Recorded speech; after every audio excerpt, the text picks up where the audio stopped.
inkuru irebana n'abadiplomate b'ababirigi Xavier Fullebucht umujyanama wa mbere na Lieutenant Colonel BM Cédric Billier ushinzwe ibikorwa bya gisirikare yashyizwe ahagaragara kuri wa mbere n'ikinyamakuru Le Soir cyandikirwa mu Bubirigi. Umunyamakuru wacyo Colette Brackman niwe wabyanditse yabisobanuriye Ijwi ry'Amerika.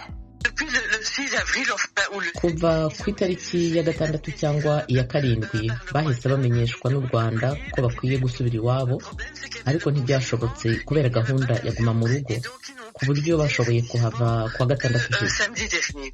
Minisiteri y'Ububanyi n'Amahanga y'Ububirigi uyu munsi yahuye n'abanyamakuru nk'uko ibikora buri cyumweru. Abanyamakuru 3 babajije umuvugizi wa minisiteri uko bari abadiplomate bavuye mu Rwanda, ariko ntiyabasubiza, ndetse n'Ijwi ry'Amerika ryavuganye n'umwe mu bavugizi Arnaud Gérard, ariko yanga kugira icyo adutangariza, atubwira ko azadusubiza mu mpera z'iki cyumweru. Ku ruhande rw'u Rwanda, itangazo ryashyizwe ahagaragara na Minisiteri y'Ububanyi n'Amahanga riravuga ko bari abadiplomate bahamagajwe n'igihugu cyabo nyuma yo gukoresha igikorwa cyo kwibuka abasirikare b'Ababirigi baguye mu Rwanda muri 1994 mbere y'itariki yemewe na leta y'u Rwanda, kandi batabimenyesheje Minisiteri y'Ububanyi n'Amahanga. Twumve Colette Brackman.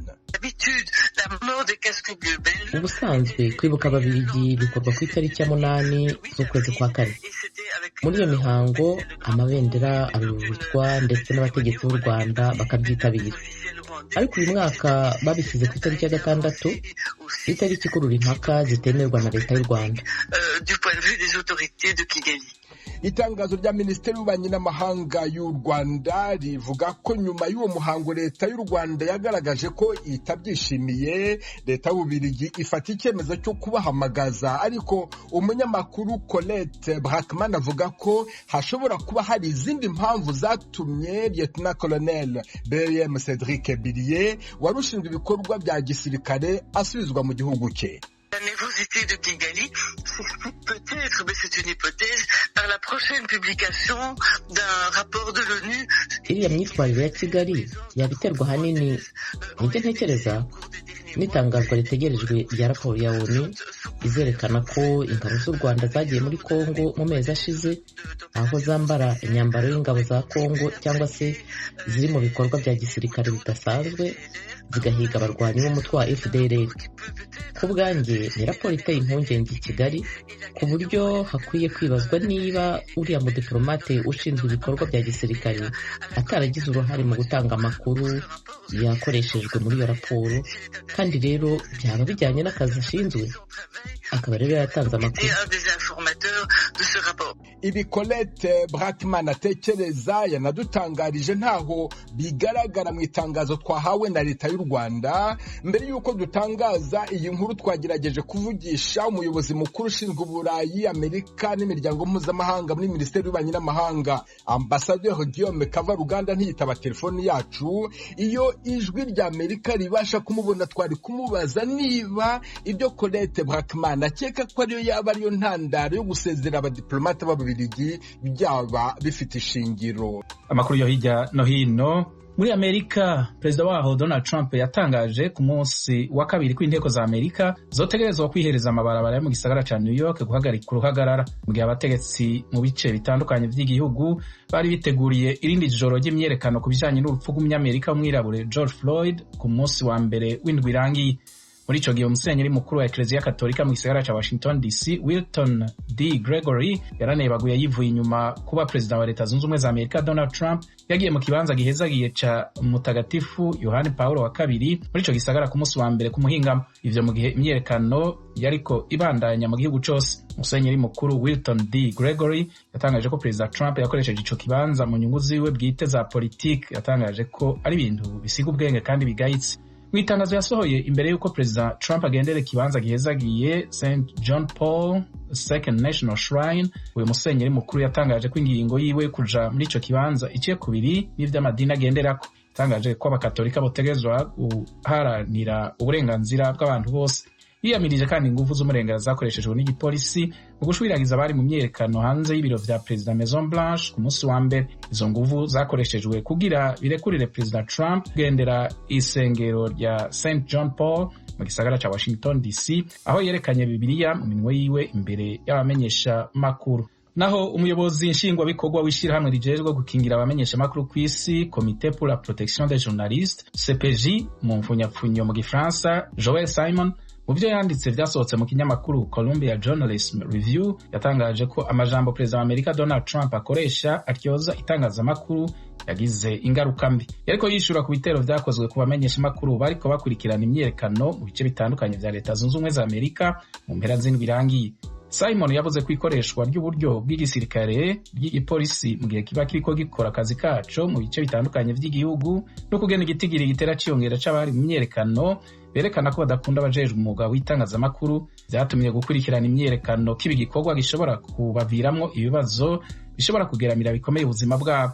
Simon avuga ko ivyo vyari bisanzwe binanibonekeza imbere ya leta ihari muri iki gihe muri Amerika. Naho mu karere k'iburaya abajejwe ibiganiro b'igihugu c'Ubwongereza mu muryango w'ubumwe bw'Uburayi baratangiye ku munsi wa kabiri inshuro ya kane y'ibiganiro vy'inyuma y'uko Ubwongereza buvuye icese muri uwo muryango. Mara nta ruhande na rumwe rwiteze ko hari intambwe ziboneka zoshikwako muri iyi ndwi. Inyuma y'uko ivyo biganiro biriko biba hakoreshejwe ubuhinga bwa video, birangiye umushikiranganji wa mbere w'Ubwongereza Boris Johnson n'umutegetsi mukuru w'umuryango w'ubumwe bw'Uburayi Ursula von der Leyen bazobonana kugira bafate ingingo ku kugene bo bibandanya. Haracari ibintu bitari bike izo mpande zibiri zidahuriyeko ku kugena ibiganiro vyogenda. Niyo amasezerano atashikwako hagati y'izo mpande zombi ku itariki 31 y'ukwezi kwa12. Abahinga bavuga ko ivyo bizohungabanya bikomeye imirimo y'ubudandaji yari isanzwe igeramiwe n'ikiza c'umugera wa corona. Nta numwe yari yiteze ico kiza igihe Ubwongereza bwahitamwo kuva mu muryango w'ubumwe bw'Uburayi mu mwaka wa 2016.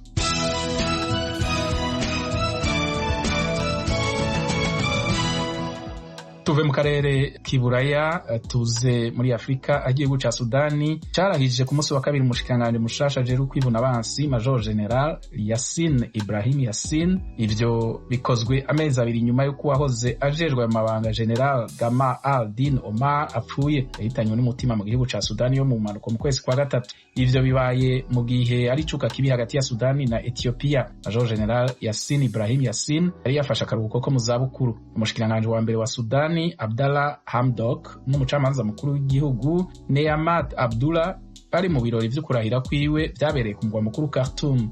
Yasin yabwiye abamenyesha makuru nyuma y'ibirori vyo kurahira ko azoshigikira leta ya Hamdok kandi ko azokora adahengeshanya kugira bashike ku migambi y'ikiringo ca leta afata kibanza.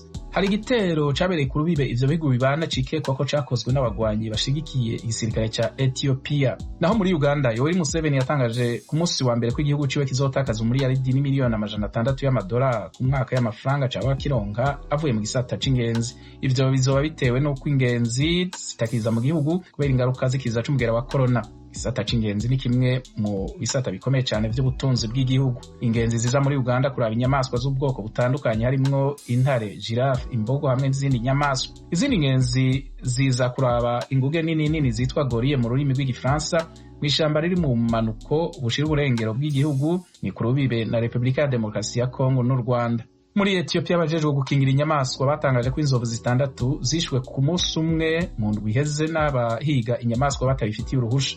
Batangaza ko arico gitigiri kinini cyane c'izo nyamaswa zishwe ku munsi umwe mu mateka azwi y'igihugu. Izo nyamaswa zishwe igihe zari zivuye muri parke y'igihugu ya Mago National Park kugira zivune umusasi. Abahizi b'izo nyamaswa batabifitiye uruhusha bazikuye ko amasenge yazo nyuma yo kuba zishe. Mukuru w'iyo parke Ganabur Bulmi avuga ko batari bwabo n'ibintu nk'ivyo imbere yaho. Izindi nzovu zibiri zishobora kuba zarishwe munsi nyene ku itariki 26 z'ukwezi kwa gatanu. Itohoza ririko riraba. Ubwo abategetsi bajejwe gukingira inyamaswa Ethiopia yari ifise inzovu zirenga 10,000 mu mwaka w'1970. Bivugwa ko hasigaye inzovu ziri hagati y'2,500 n'3,000. Urupfu rw'umwirabura George Floyd rukomeje kuba intandaro y'impagarara mu bice bitandukanye vya Amerika. Muri leta ya Minnesota hatangiriye izo mvururu, abantu bahangayikishijwe n'uko inzego z'umutekano zisa n'izananiwe. mugenzi wacu Oriane Itangishaka yaganiriye n'umwe mu barundi batuye muri iyo leta, Alphonsine Niyonkuru, atuye hafi y'aho George Floyd yaguye. Muri Minneapolis no vyita bimwe bavuga mu Kirundi ngo vyaraboze biranuka, bimeze nabi cyane kuko nkaho tuba naho biciye uriya muntu ni nko ku minota 10 hari hatwegereye. Urumva rero muri Minneapolis aho ntuye n'ahantu hari nko muri quartier commercial, hakongera hakaba ibiro byinshi vya leta. Muri rusange niho birukiye guturira, kubomora, babomoye amabanki, batwara amafaranga, ama MTN bayatwaye ku mutwe, amahera bakaja kuyakurira iwabo. Mu nyuma baturiye ibintu, babomoye ibintu byose, bapiye amamangazini.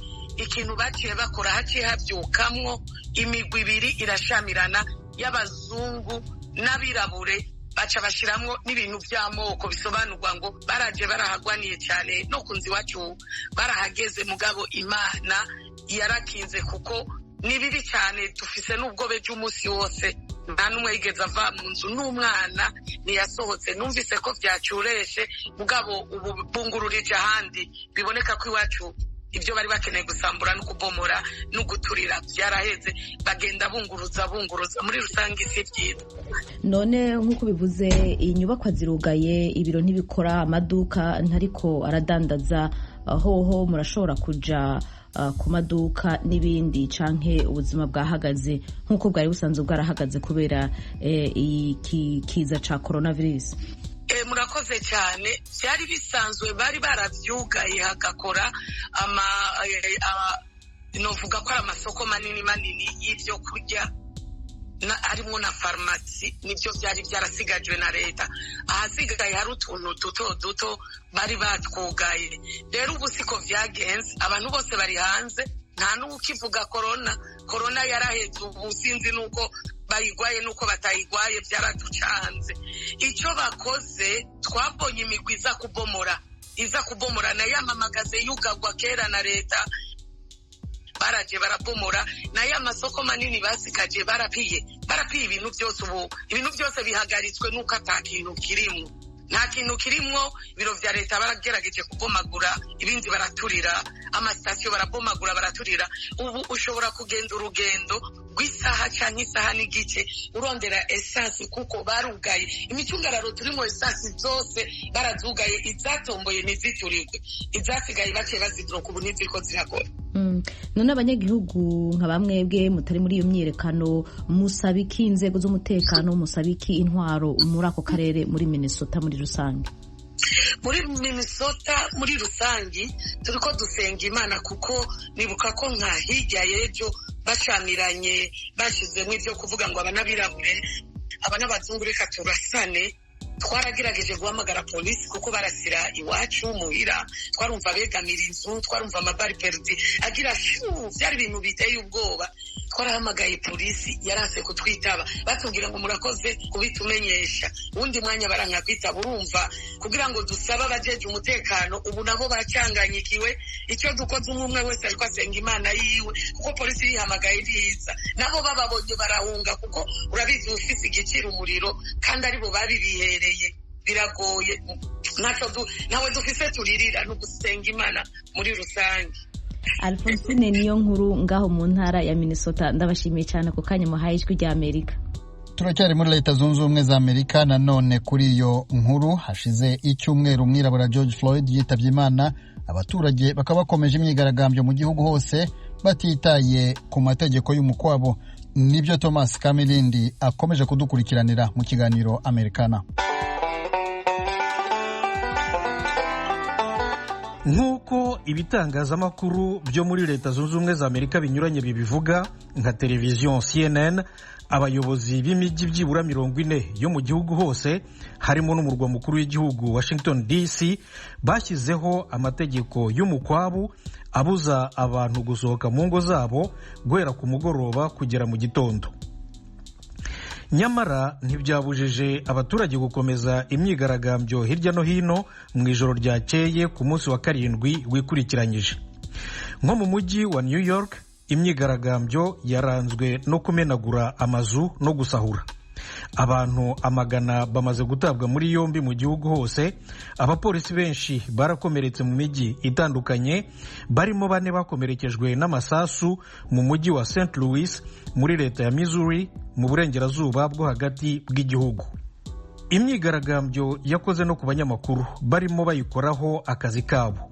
Umuryango uharanira ubwisanzure bw'itangazamakuru CPJ ufite icyicaro gikuru mu mujyi wa New York uvuga ko byibura 150 bahohotewe na polisi. Barimo abakubiswe, abakomeretse n'abambitswe amapingu, barafungwa amasaha make, nyamara baba berekanye neza ko ari abanyamakuru, ko rero batari mu myigaragambyo. Umuryango CPJ wemeza ko ari ubwa mbere mu mateka bibaye muri Leta Zunze Ubumwe za Amerika. Wamaganiye kure guhonyanga no guhonyora ubwisanzure bw'itangazamakuru, imwe mu nkingi z'itegeko nshinga rya Amerika. Urasaba inzego z'ubutegetsi bw'ibanze korohereza abanyamakuru gukora akazi kabo muri ibi bihe by'amategeko y'umukwabo muri leta zabo. Amahanga nayo ntarebera gusa. Minisitiri w'intebe wa Australia Scott Morrison yategetse ambasade y'igihugu cye yi Washington DC gukora anketi ku ihohoterwa ry'abanyamakuru 2 bafite ubwenegihugu bwa Australia polisi yakubitiye mu kazi kabo mu myigaragambyo yo ku ngoro y'umukuru w'igihugu Maison Blanche, no kureba niba batwara ikirego mu rukiko. Ubwongereza nabwo bwamaganye ihohoterwa rya polisi y'Amerika ku munyamakuru wa BBC mu myigaragambyo y'i Washington DC, aho amasaha y'umukwabu atangira saa 1 y'ijoro kugera saa 12 mu gitondo. Uwarenga kuri aya mategeko yafatwa akaburanishwa, agakatirwa igihano cyo gufungwa iminsi 10 cyangwa ihazabu y'amadolari 300. Si hose ariko abashinzwe umutekano bitwara nabi. Mu mujyi wa Nashville muri leta ya Tennessee mu majyepfo y'uburasirazuba bw'igihugu, abasirikare b'iyi leta National Guards barenga 60 bashyize ingabo zabo hasi, basabana n'abaturage bigaragambye mu ituze imbere y'ingoro y'inteko ishinga amategeko y'iyi leta, nk'uko ikigo ntaramakuru AP cyo muri Leta Zunze Ubumwe za Amerika kibitangaza. AP ivuga ko abantu bose hamwe bamaze kumenyekana ko baguye muri iyi myigaragambyo mu gihugu hose ari byibura 9, kandi ko abenshi muri bo ari abirabura. Abantu b'ibyamamare batandukanye mu bya muzika, sinema n'imideri bifatanyije nabo n'abaturage mu myigaragambyo hirya no hino mu gihugu. Twavuga nka Ariana Grande n'icyapa ngo Black Lives Matter, bisobanuye ngo ubuzima bw'abirabura bufite agaciro. Nick Cannon n'icyapa Justice for Floyd, ni ukuvuga ngo Floyd agomba guhabwa ubutabera. Jimmy Fox yafatanije na Tank kuririmbira imbaga indirimbo ya Sun Coke ivuga ngo A change is gonna come, bishatse kuvuga ngo impinduka igiye kuza. Emily Ratajkowski yari afite icyapa cyanditseho ngo nimusenye ubutegetsi bukandamiza rubanda. Paris Jackson, umukobwa wa Michael Jackson, yari afite icyanditseho ngo amahoro, urukundo, ubutabera. Naho umuririmbyi wa rap Machine Gun Kelly yavuze nyine muri rubanda ati guceceka n'ubufatanyacyaha n'indangururamajwi. Niko yakoze. Muri ibi byose, murumuna wa George Floyd, Terence Floyd, kuri uyu wa mbere yagiye bwa mbere na mbere aho mukuru we yapfiriye ku itariki ya 25 y'ukwezi gushize. N'ikiniga cyinshi yatakambye ati nimusigeho kubomagura no kwangiza ibya rubanda, ntibyangarurira umuvandimwe wanjye. Naho President Trump avuga ko abayobozi b'inzego z'ibanze bananiwe akazi kabo ko kugarura ituze n'umutekano mu mijyi na leta bategeka. Mu ijambo yarayagejeje ku gihugu, yatangaje ko yiteguye kohereza ingabo z'igihugu kwigarurira imijyi. Ubwo kandi yahise afata iya mbere yohereza abasirikare bagera kuri 250 baraye bageze i Washington DC gufasha polisi na National Guard kubungabunga umutekano mu murwa mukuru wa Leta Zunze Ubumwe za Amerika. Meya wa Washington DC Muriel Bowser yatangaje ko ijambo rya Perezida Trump n'icyemezo bye biteye agahinda. ati ingabo z'igihugu ntizikwiye koherezwa mu mihanda guhangana n'abaturage. Ba guverineri ba leta zitandukanye nabo bamaganye igitekerezo cya Perezida Trump, bavuga ko nta mwanya ingabo z'igihugu zifite mu bikorwa byo kubungabunga umutekano imbere mu gihugu. Bemeza ko bihagije na polisi n'igisirikari cya leta zabo National Guard, byibura leta 26 kuri 50 zigize igihugu n'umurwa mukuru Washington DC bategetse National Guard zabo gufasha polisi kubungabunga no kugarura umutekano.